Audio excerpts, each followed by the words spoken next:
home is the most obvious place in human life where people are responsible. And I am absolutely convinced that a central reason there is such an epidemic of people not taking responsibility is because people have not taken responsibility for us, for them in their homes. The place where they should most have experienced people take responsibility for me. If they have not experienced that, then they are missing the most obvious natural ground in which they would realize, and of course, I am now responsible for and to others.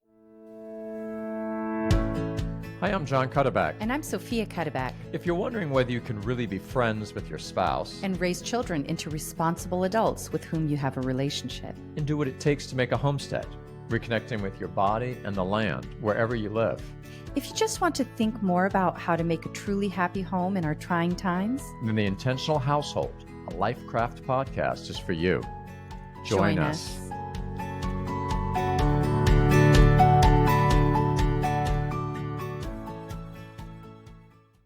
Addressing the crisis of responsibility. There's a lot to be said, I think, today about something that a lot of people are noticing, that there is a problem. We've got a big problem, especially with the younger generation, but it's not just with them. A lot of people are thinking about it, a lot of people are talking about it.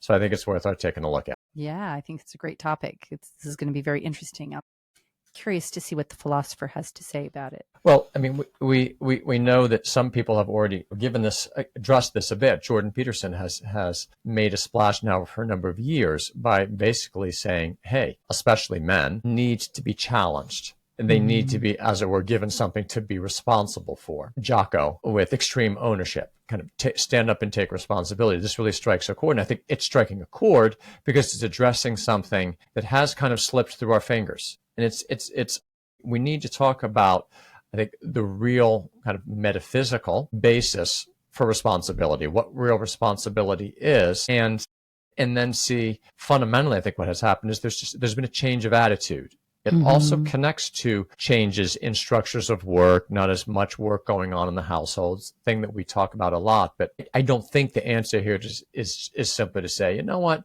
children aren't being given things that they're responsible for in the home, and this is why they don't have a sense of responsibility. It might be that might be a big part of it, but I think that's a bit down the road. It is going to be part of addressing it. We are going to have to get practical and say, all right, well, what kind of things can we give ourselves and others, and especially with an eye to the children, to help cultivate in them a sense of responsibility. I think we need to recognize it's going to be most of all in having a renewed view and approach. And we need to start with that ourselves. Yeah, I'm actually really excited to talk about it because I have to confess that the notion of responsibility is a little bit vague for me. I mean, experientially, if you say the word responsibility, I immediately have kind of almost a anecdotal image in my mind, not specific, but meaning I know what you're talking about. But in another way, there's something a little bit amorphous about that word where I feel like there's something missing in my comprehension of it.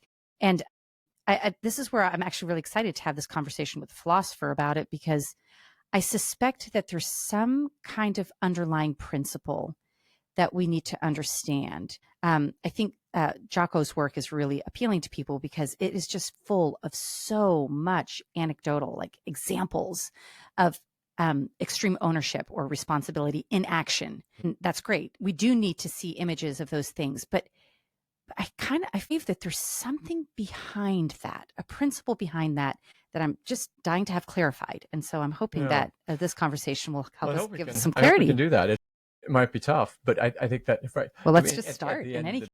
Why take responsibility is obviously going to be key. Well, I mean, I think if we start with what is responsibility, I'm just going to share this. I started to think about this not so very long ago when in teaching the course I teach on family and household. We read a book called The Estate Manager, which is a translation of the one word in Greek, economikos, which is basically means, the one who manages or runs or is an authority in, you could even say responsible for, the household. And one of the really neat things, context is interesting, but not absolutely crucial. Socrates brings in a kind of star witness to talk about certain things. And it's actually a little bit of an ambiguous character. His name is Ishomachus. And Ishomachus is an estate manager. He's a married man, and he's talking a bit about his relationship with his wife. And the thing that struck me really very much was how he says at one point, quoting the wife, he says, "My wife said to me, the main thing that my mother taught me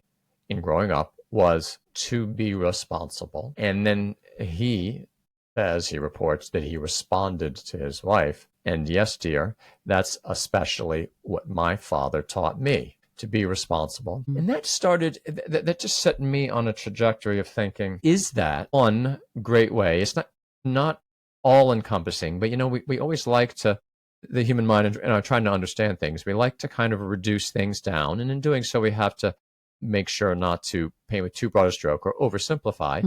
But there's different ways of kind of summing up, what are we trying to do in forming a human person? And I just thought, in any case, even if it's not perfect, I think it's a great place to start. And it gives us a sense of why what we're talking about right now is so important. And in a great lens through which to do a little self-examination, gently, but honestly and courageously, at maybe our own, if we're raising children or involved at all in the formation of young.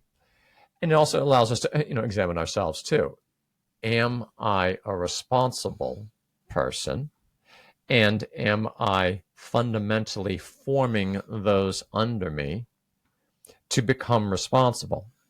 I think it's a wonderful lens to think of the whole entire project of helping people move towards maturity, move towards kind of growing into their true selves, that they become responsible. And so it was that text that started me thinking about it. Even in talking about it, though, I'm going, okay, what does responsible mean? It's a little bit like making a circle here, because it's taking ownership for, and of course, that's what Jocko's book is called, Extreme Ownership. It's taking ownership. But why? Why should I take ownership for this or for that? Well, I think that certainly is the question. I can share with you how even before I asked the why question, I asked the what question. And for me, I think that worked in helping me think more clearly about the why. And you can tell me whether you think that works. So I was caught a little bit flat-footed the first time. A few years back, we were reading this text. I think a student just raised his hand and said, "Oh, well, that's kind of cool. Well, what's the definition for responsibility?" And I'm gonna oh, well, it's just let me just kind of formulate one here. So in any case, what I came up with is taking I am responsible means I am taking something as mine to do for the sake of some person or persons, or because I owe it to others, or taking it as mine to take care of something. It is mine to take care of something for the sake of someone. So could I just rephrase that by saying it's mine to secure some good for the other person, for another person? That might work. That might work. All right. It's mine to secure some good. I mean, here, I'm wondering whether my way of saying a little bit more generally, it's mine to take care of something. And so that is, I wonder, taking care, like for instance, might. Yeah, I think it's better. It's true, because if you say secure something, then it would seem that the object is to accomplish it. And you can exercise responsibility even if the good that you're pursuing for the other person isn't fully accomplished. You would still be responsible because you're taking the care of accomplishing this thing for the good of the other. Take care, even if this care isn't quite working yet, or I might be even doing a reasonable job of taking care and something gets in the way of it being secured. But I mean, then again, I don't think how you put it was unreasonable. But I think the key thing here is a kind of distinction between a kind of something that's being taken care of, and this is kind of owed. I think responsibility is always going to bring in a note of justice. We don't want to get over hyper philosophical here, but I really do think that thinking about this a little bit is very much worthwhile in our then channeling, okay, am I this kind of person? How do I become more this kind of person? How do I help other people become this kind of person? Because again, I mean, there's so many practical implications, right? I mean, sidebar again, just to kind of see the big picture. When people ask me as a professor, what's one of the biggest changes you've seen over the years that you've been teaching, over the decades that you've been teaching? One of the biggest things that I refer to is, sometimes I put it as our students tend to feel a little more entitled. But the best way of putting it is they're weaker at taking responsibility for in any number of ways and for any number of things. So many who are out there in the business world are seeking good help, seeking a good employee, seeking a good partner. It's very hard to find reliable people, people that you can depend upon, people that you would consider to be responsible people. So you can just give them a task and you know that they're going to get it done. This is very much part of what we're talking about, because of course, if I'm responsible, it's mine to take care of something because I owe this to someone or to some people. And that, I think the distinction between there's something I'm taking care of and some people that are always involved, I think it's fair to say in responsibility, it's always for the sake of people, meaning ultimately others. We can circle back to, I think it's important to note, some people, there's a kind of something that can look like responsibility where someone's just being selfish and doing it for himself. Maybe we should just go ahead and just say a word about that, and tell me if I'm getting too technical or this just isn't clear. I think it's important to note there can be people out there who maybe, if I'm looking to hire someone, that have an employee, wow, this guy's working really hard, he's really dependable. I might be inclined to say, yeah, he's really responsible. This, if he is actually doing it simply for self-promotion, he's working really hard only because his only concern is to climb the ladder. He wants to perform in this so that he gets to climb the ladder and get more for himself. There is a real external similarity, a very important one. He might be just as, quote, reliable in getting things done as the man that I'm going to want to call a truly responsible man. But for different reasons, they're taking care of something. This person over here, the selfish one, is being very committed, maybe even OCD, very careful about getting things done. But if it's not ultimately as a way of taking care of others, of contributing to something bigger than himself, then I think that's not what, in any case, in the primary sense of responsibility that I mean, and I think that we want to talk about. Wow, it does. And that's really fascinating, because that is a perfect example of characteristics that could be purely pragmatic or could be expressive of someone taking responsibility. And on their own, you might not, just if you were just looking at the facts, you might actually not really be able to distinguish. And yet I have this instinct or intuition that if you were an employer and you had an employee, if you really had a sense of or a desire for the ultimate good of your business and flourishing of your business or your project or whatever you're doing, you would much rather have a man who completes those tasks and out of a sense of responsibility than out of a sense of self-preservation or self-oriented, or even, some people maybe are like that just because literally they're OCD. So you're right. It's getting the job done. Is it actually contributing to the flourishing of the bigger project? In a very limited way, it is. In a real concrete way. Yeah. It is. But there is a very subtle difference. Yeah. And an important one. And I think you're exactly right that maybe most of the time you wouldn't see any difference. But I think this is helpful. Where will the difference at least likely come out?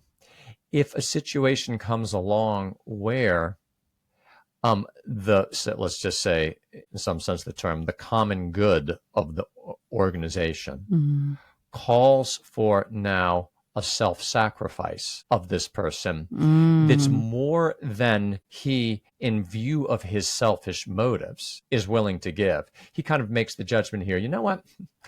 I don't think that's going to be worth it.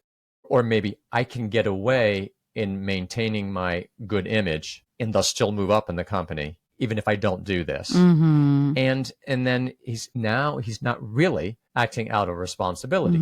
If you're acting simply out of selfish motives, there's almost surely in anything, in whatever it is, military, in a family, in a business, in the broader community, in your parish, if you're acting out of selfish motives, even if you're very careful of your own good and organized and efficient in getting things done, there's going to come points where there's a conflict between what you judge as being best for you as an individual and what the common good demands. And when that comes, you're not going to be responsible. You're not going to do what you should have done. You're not going to take care of the things you should have taken care of for the sake of the broader community to which you owe that. Okay, that's great. So this is very helpful for me to have like a 3-point definition so I can try to keep it in mind as we continue the conversation. Very often I lose the thread. So I feel like the 3 points of this understanding of responsibility is taking care, which implies a certain kind of making my own, taking care for the sake of another because I owe it injustice. So those are 3 characteristics of responsibility. Okay. Or how about this? I mean, I'm not sure that this that's fine. I want the second and the third there. In one sense, they could be kind of conflated, put together. Because if you're really doing it for the other, then I think you're not doing it out of selfishness. You could say that you're doing it to because you owe it. Yeah. I guess the reason I like to include the owing it injustice is that you see it as something more than just kind of affection or predilection or I feel like it right now. It's like, to me, it seems to express an insight that there is something bigger than myself that requires me to have this kind of connection with the good of the other. I think that's a very fine point. Can I just say before we go on, because we had talked about one of the anti-characteristic of responsibility is a kind of complete and total self-motivation. And correct me if I'm wrong, but there is a sense in which we also have a responsibility to ourselves or a care of ourselves that has to have those same 3 characteristics. And I think owing injustice is one of the things that keeps responsibility for self from becoming simply self-oriented and selfish. Because you do it for yourself because you realize there's something bigger than you that requires you to see yourself as that good that needs to be cared for in a certain way. Right? I do agree with that. Or maybe this might be another way of saying that. I think ultimately, and this is where this is going to take us to the metaphysical roots, and we don't want to get lost down there in the weeds. But this, I think it's really great to just to try to keep looking in this area here. Is the ultimate reason even to take care of myself is that I owe that to God. Yeah. I owe that to God. So you're owing something a Greek injustice. For Aristotle, Plato, these, in the context of the text there that I was using in the course, I think they have a very strong sense of justice. They have a very strong sense of our life is cast in terms of this first among all moral virtues is this justice that they always see as fundamentally about others. It's in some sense that you can say that you're just to yourself, but that's an attenuated sense. And even the sense in which you owe something to yourself, for them, and I think this is true for Christians too, is ultimately rooted in something wonderful that I owe beyond, like I to the Creator. Others, ultimately the Creator. Yeah. That I take care of myself. This shows us the loss of responsibility, the loss of a real sense of responsibility, is very deeply connected to a loss of the sense of God and His sovereignty, and Him as He as a Creator, and that He has generously given so much to us that demands something that at the very root. I mean, so here we're at the root of human life, what we can call in the rich sense, the moral life, is a free gift that demands a response. There's different terms you can use from different traditions. I mean, God has endowed us with a nature that was gratuitously given, but is ordered towards something so great and wonderful. We owe to become ourselves, to become who the person we're designed to be. We must give of ourselves to the communities to which we belong, and this more ultimately to God. This is where even among the Greeks, a sense of piety to the gods, that you owe everything in your life in some sense, kind of first to the broader community, and even the basis for that is more ultimately to God. That is there in a much fuller and richer way in Christianity, that it's all about serving the Creator, giving back to the Creator who has lovingly gifted us with our being. Responsibility is recognizing that there's a whole set of things in my life that are mine to take care of because I owe this ultimately to God. And then in His great design, I also owe much more proximately to those near me. I owe something to my parents. I owe something to my spouse. I owe something to my children. I owe something to my community. There's a whole bunch of things I need to take care of because I owe that to them. And sometimes it's I owe owe them to take care of them. Wow, that just really strikes me that responsibility becomes this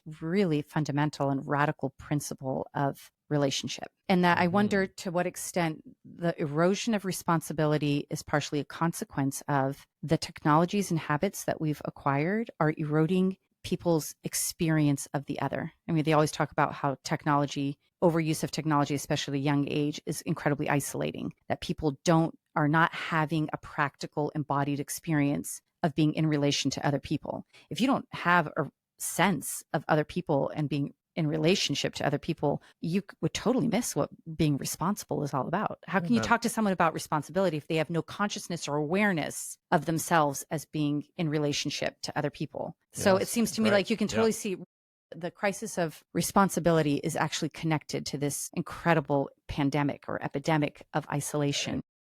Let's run with that a little bit.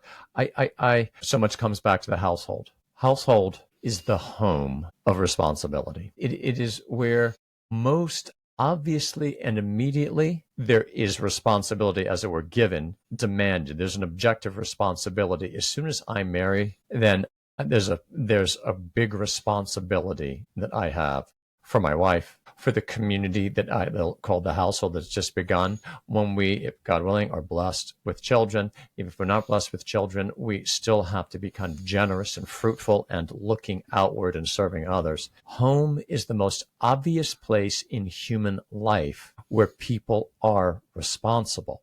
And I am absolutely convinced that a central reason there is such an epidemic of people not taking responsibility is because people have not taken responsibility for us, for them in their homes. The place where they should most have experienced people take responsibility for me. If they have not experienced that, then they are missing the most obvious natural ground in which they would realize, and of course, I am now responsible for and to others. Mm-hmm.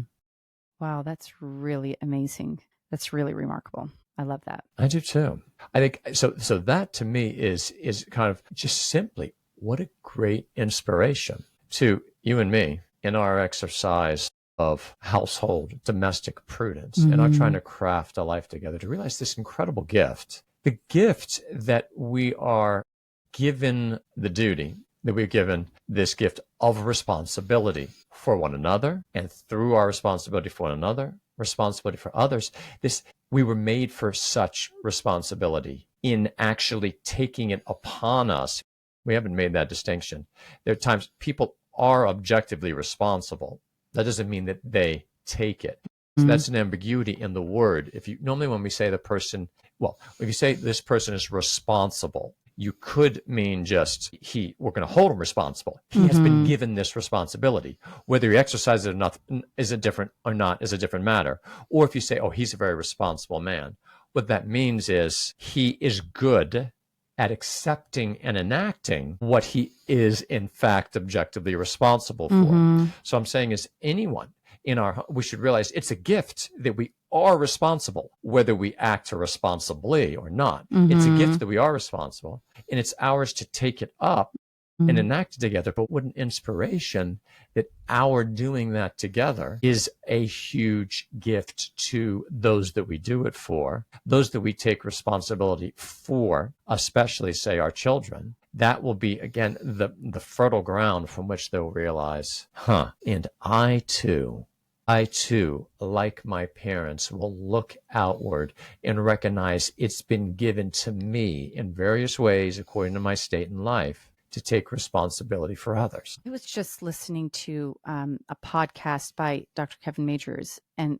he talks about passive challenges and active challenges. And it sounds a little bit like, and he talks about responsibility in these terms, that we all have responsibility, whether we take it up. Like, kind of sounds like what you're saying is you're talking about it's really the most fruitful when we actually accept and take up the responsibility that's on all of us. But we can either shoulder it as a pressure from the outside, a burden that we're burdened with that we have to do, or we can take it up and make it your own. So it's mine to care for. And that and it seems to me that when we take it on as what Dr. Majors calls a active challenge, then it actually bears the fruit of connecting us to those that we exercise responsibility for. If we just look at responsibility as the thing that I have to do, then it becomes this burden and I think that could be part of the reason why people are very almost anxious. It almost becomes a project to cast off responsibility or to deny it or to push off blame when things go wrong and not accept responsibility because they experience it as a burden, because they're standing on the outside of their responsibility instead of accepting it almost as their privilege that I get to do this to care for those who are given to me. So ironically, people who don't take it up as an active challenge experience it as a burden, and in a certain sense, they can never really get away from it. Because even if you aren't faithful to your responsibility, it's not like it goes away. You just feel guilty. So you just are continuously feeling the burden.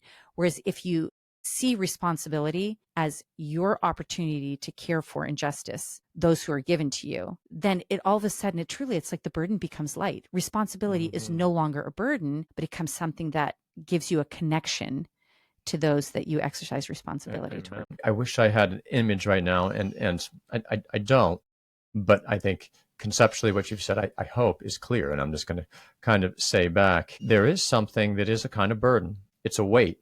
There's the term, the weight of glory. It's a glorious weight, and it could kind of crush us, or we can discover that we were made for this weight. And as we lean into it and take it up, we become ourselves. We discover that carrying this weight is, how do you say it? It's what we're made for. And it's a way of being connected to others. Good point. And responsibility does carry a great weight. Much greater insupportable burden is being alone, is being isolated. Amen. And so if we could really experience our responsibility is actually a way of being connected to others, so we don't have to be alone. Being alone is absolutely the worst. I don't want to go off on a side. This isn't a side, but I'm just going to say it, and we're going to move on. Come to me, all you who are weary and find life burdensome, and I will refresh you.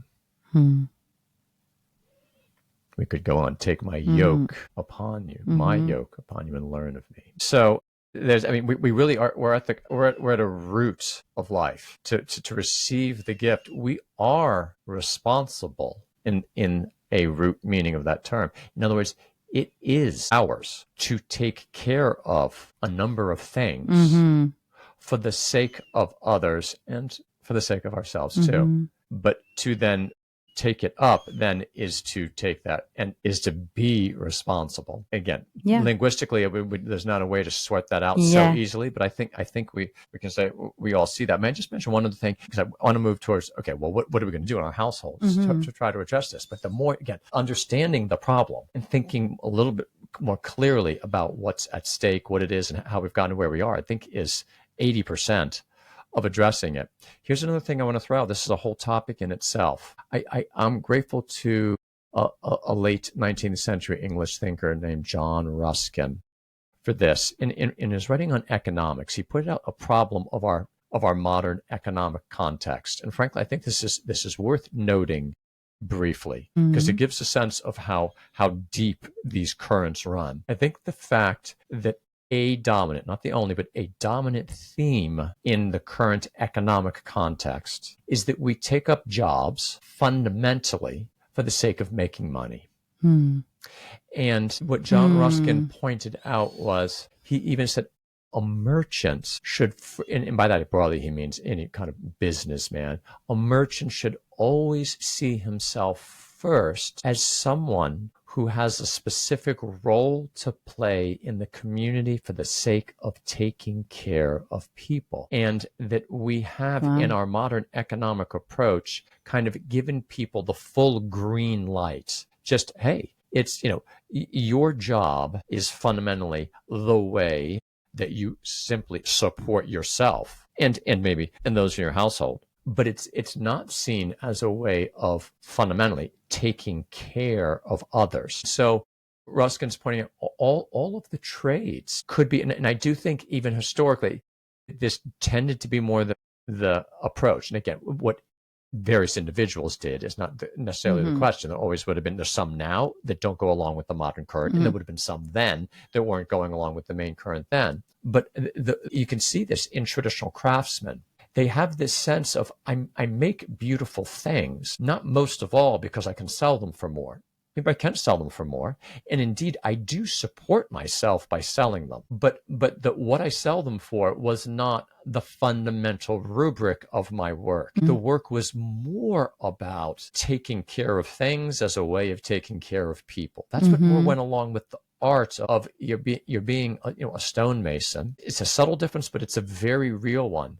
If you are a stonemason, intrinsic to being a stonemason is it's a way of being responsible always to people. There's no reason to work with stones except for people. And you're doing something with the stones, even if it's just to make something beautiful for them to look at, or you're building the house they're going to live in or the wall that's going to surround them. You are fundamentally, intrinsically, what you're doing is you're taking care. And you deserve a just wage, absolutely, and you expect that just wage. But you see, there's a big difference between that and just telling young people, go get a job and get the highest paying job that you can. Judge your jobs simply by more what you like and what provides more money to you. I'm not trying to be unnecessarily negative, but I'm just saying I think we need to recognize that this is what's being fed to us and our children. And there's a different approach of even teaching them, let's work on a skill. And you know why we're really going to love having this skill? Sure, you might support yourself one day with it, but also this skill is fundamentally a way that you can make whatever it is, beautiful, good, useful things for the sake of taking care of people. Does that make any sense, dear? Yeah, it totally does. It's super subtle, and yet it's very, very important. And it's ubiquitous because kind of how we support ourselves, et cetera, is something that's just the water that we swim in, especially nowadays. So I think it's very important to be aware of that. And of course, you mentioned that we pass on a different approach to crafts and arts and developing skills within our family by talking about them in a particular kind of way. So it's a kind of combating what is kind of in the air as regards the economy and how we are part of a larger economy. But I'm very interested to ask, okay, apart from even crafts or arts, there's something seems to me prior to that in a household that would provide an opportunity of teaching responsibility to children. So I feel like our conversation has kind of already provided the paradigm of how parents should think about their exercise of responsibility within the household. And of course, we could talk about practical, like very minute details about that much more. But I think it's pretty kind of obvious how what we've talked about applies to parents. How do we as parents convey those same principles and instill in our children genuine responsibility? Especially if we have the overarching responsibility, is there a sense in which do they have real responsibility, or is it kind of a mock, we're playing responsibility here until you're big enough and you have your own family? Or is there a real responsibility that happens there? If there is, how do we inculcate in them the awareness that makes them actually be exercising responsibility rather than just getting the job done? Right. Good question. Well, that's where we need to go. Let's get very practical. As all things in the household, it begins with those of us who are running it. And so we begin with ourselves and check our own interior dispositions. Anything that we're going to try to pass on, the first step of passing on is to pattern it. And so let's go right to the root. I'm going to say this as a Christian. At the root of my life is that I'm responding to a loving call that's been given in God's creation. And the response is a free one, but it's rich. It's also one that the Lord is in some sense demanding of us. This is part of the great drama of life, but he still gives us our freedom. We have this sense of my whole life is a response to God's generous and loving call. And I want to respond in love, and I want to give back everything that I do because I owe everything I am and have to him. And this is going to be embodied in very concrete ways every day. But imagine, this is the type of thing that young people notice. They'll smell it on us. They'll feel it on us. My mother was a woman who lived in the consciousness of her whole life was being given back to the Lord, and all that she did was inseminated with, was penetrated with, was leavened by this sense of, I give this all up to the Lord.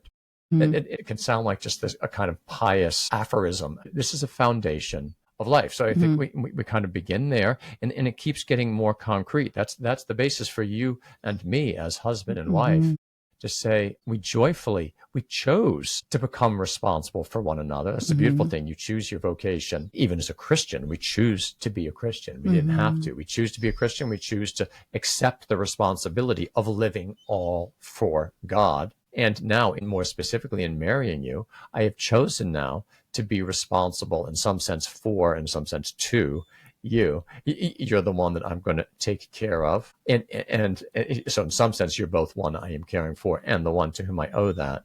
And same thing with our children. So the household, again, I say, is the home of responsibility. This is where this attitude is going to be embodied in countless ways. But let's begin by thinking this way and starting to speak more this way. I think by starting to use some of the notions that we've said right here, it is our joy to have responsibility for you. Sometimes when we're exercising authority over our children, sometimes when we're asking them to do something that they don't want to do, well, why are you making us do this, son? It is a gift to me that I have responsibility for you, and I take that very seriously. I am exercising that in love, and that is why I'm going to do some things that you don't even understand why I'm doing them. To take the time to be using language of the gift of taking up joyfully the responsibility we have, I think we'll start to fill the airwaves around them, the water in which they swim, with life-giving fullness. Or maybe if it's like, oh, why do I have to do X, Y, or Z chore? A response could be, because this is how we take care of one another. This is how we serve one another in the family. So the notion of you're taken care of. So I'm just thinking of a child, does this sound like it makes sense? If you give a child a chore or a responsibility, something that becomes their responsibility. In a certain sense, that's, it's abstract, whether the person sweeps the front hall stairs or whether they empty the dishwasher, right? We can choose ways for children to be responsible for the good of the community in various small ways.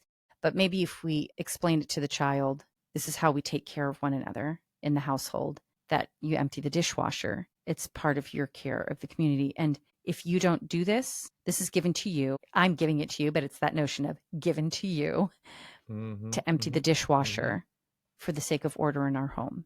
And then if they don't, what happens if they don't? I mean, how do they experience kind of the solemnity of that? I wonder, I almost kind of wonder if, I'm not exactly sure what is necessarily the best way of them experiencing. I think kind of the initial approach of a parent would be, and if you don't do it, then blah, blah, and blah. You'll get a spanking, you'll have this privilege taken away. And I'm wondering if maybe that's not the most positive way of having them develop a sense of responsibility. That if we just simply punish them by taking something away or do something, that is not pleasant for them, if they don't do their responsibility, if they don't take up their responsibility, then it's actually not conveying to them what's at the heart of a responsible act. Well, I agree, but maybe could we? I mean, put it this way: we might, of course, sometimes still have to punish. Of course, have to do something that give consequences. But the great insight. But how do we do that? What you're saying is, though, are we thinking about the most fundamental way that we're trying to convey? Sometimes things, we're going to have to, go to plan B, as it were. But I think the gem in what you're saying there is big practical takeaway is for us to be more speakers of the principles. We need to enunciate these things, especially since they're not taken for granted. And especially, and let's re-examine, are the ways that we are acting giving a good example for that. For instance, if we just do have this sense of, why do I have to do that? Because I said so, because everyone has chores, right? I mean, things like that are not helpful. But I mean, it's fitting to always have that attitude of, because this is how we take care of one another. This is the gift that you have. It's your part in the broader whole. It's your part in contributing to the flourishing. This is an honor. Now again, that might not immediately move them exactly, and so we have to do other things. Yeah, and of course that also points back to: are we acting like it's a burden? That it's something that I'm doing simply because I have to, and in a sense, I'm afraid of punishment. versus something that, yes, I have to, but it's a joy and a gift that I have to. That's the thing. It is something we have to do. And I go back to the words of our Lord, come to me, all you who are weary and find life burdensome. He understands how things are set up. There is this weight of the responsibility that he gave us. He understands that, it seems to me. And we can have that same kind of approach to our children. We understand that this is work, that this demands a lot of you. It demands a lot of us. And then we also praise them. Right? We praise them in an appropriate way. We thank them when they are doing their part. Yeah. When Note that it's helping the community. Yeah. We just, little children, they naturally want to contribute. They want to feel like they're part of it. We need to be savvy in our exercise of domestic prudence to arrange things to enhance their natural desire to participate and serve. And experience it as a connection. Exactly. With their family. If as they get older, they're not, it becomes harder. That might well be because we didn't do certain things as we could have when they were younger, but that doesn't mean we're going to flagellate ourselves. We're just going to start wherever we are with them, with ourselves, and try to have that positive attitude, which is a truth-based attitude. That's, in a certain sense, that's just literally the perfect place to end, because that is what's most important. I will just, while you were speaking, one thing occurred to me that it could very, on a matter of practical prudence, really undermine this spirit of responsibility, which is the most important thing to inculcate, is if we give a child a responsibility, they don't do it, and we simply take over. So you didn't do the dishwasher, I'm just going to do the dishwasher. Then it reduces the work that the child does to a simple pragmatism. Yes, there is a real practical requirement, but if you just kind of, without any kind of interaction with the child, just do the job for them, or just make their bed for them, or whatever it is that they're supposed to, that you've given them to do, that is their responsibility. If you just, in order to get it done, just do it, then it reduces all of that to a practical matter of, it just needs to get done. And for us as parents, it's not about getting the chores done. It's about helping our children be a certain kind of person. And so that's why I think that actually, while it might get the job done and things get finished, it actually does kind of take away from the child a deeper understanding of what responsibility is, the spirit there. Amen. I think that's a great point. And so we need to remember that, in fact, the household, the whole home is perfectly designed to give us the opportunity to bring these things out. Think of the whole realm of all those practical things that need to get done as an opportunity, as a God-given, a nature-given opportunity to set things up for our children to learn what they need to learn. It's not about quantity. It's not about, the problem today is that they're not given, they need to be given way more to do. And maybe they aren't given enough to do. Maybe it's how we give it to them. Fundamentally, it's more a matter of spirit. Do we have an attitude? Do we understand that rich basis of the gift of responsibility and convey that to them in various concrete ways? And that's where it, not quantity, but the richness of the gift of responsibility. Thank you so much. I feel like I totally got a new window onto the notion of responsibility. I feel so too. I'm excited. Thank you. Thanks for joining us.